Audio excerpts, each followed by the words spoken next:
A very good afternoon to you, and here is the news at 4 on Jordan 105.5 FM. My name is Telemore Soraye. First news headlines. President Buhari congratulates ex-Oyo Governor Ajimobi at 70. Lagos to reopen bid for 4th mainland bridge on Wednesday. On the foreign scene, Turkey's president threatens to close 2 U.S. military bases.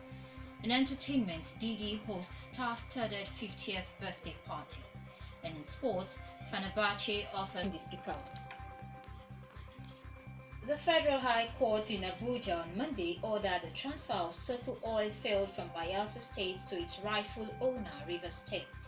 Justice Inyang Eko ordered the National Boundary Commission (NBC) to rectify the error in its 11th edition of administrative map, which designated San Bartholomew River as the boundary between the two states instead of River Santa Barbara. The error was said to have surfaced in the 11th edition of administrative map produced by the NBC in 2002. The NBC was said to have in its letter dated July 3, 2002, in response to Rivers State government's protest, admitted its mistake and promised to rectify it in the 12th edition of the administrative map.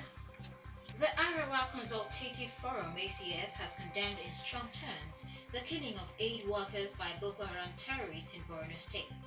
The aid workers were abducted by the terrorists in July on their way to a remote community in the northeast to provide humanitarian support to victims of Boko Haram violence.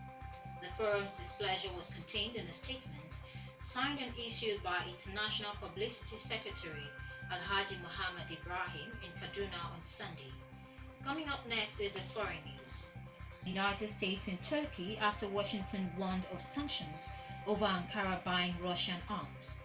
The two bases sit on Turkey's southwest coast near the border with Syria. Erdogan has regularly raised this possibility in the past at times of tension between the two countries. The U.S. Air Force uses the airbase in Incirlik for raids on positions held by the so-called Islamic State group in Syria, while the Kuresik base houses a major NATO radar station. Foreign Minister Mevlut Cavusoglu raised the issue of the bases last week. Responding to the U.S. threat of fresh sanctions, he warned that their closure could be put on the table. Turkey faces U.S. sanctions over its decision to buy the Russia S-400 missile defense system, despite warnings from Washington. Up next is entertainment news.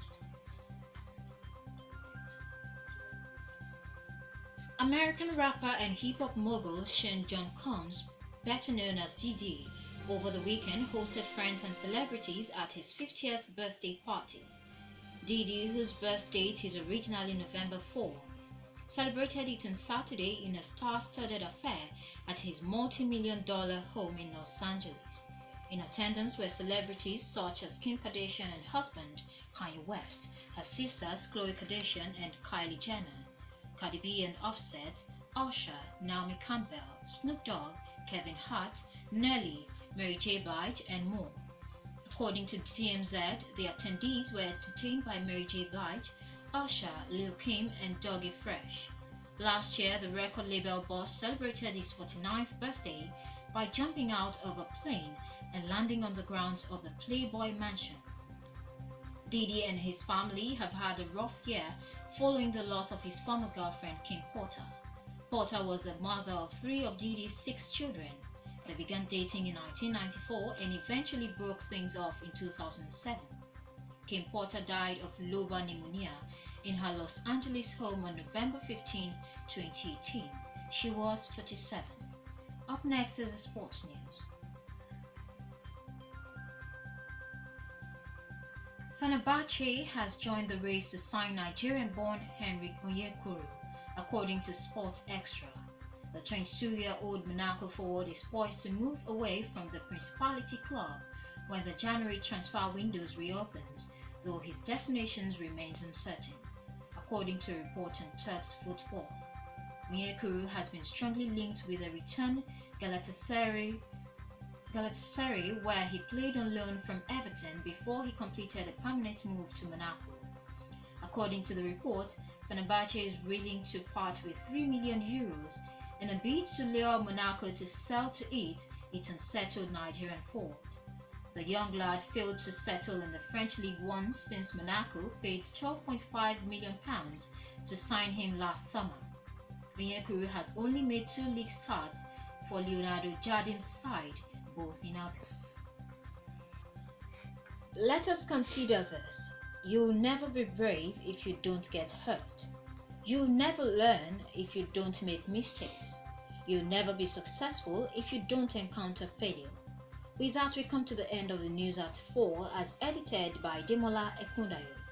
You can listen to us online at www.jordan105fm.com. For feedbacks, please call 0903 599 2570. You can also follow us on our social media platforms. On Instagram, we are Jordan 105 FM Lagos, Facebook Jordan 105.5 FM, and on Twitter, Jordan 105 FM. Do join us for another bulletin at 6. My name still remains Telemore Soraye.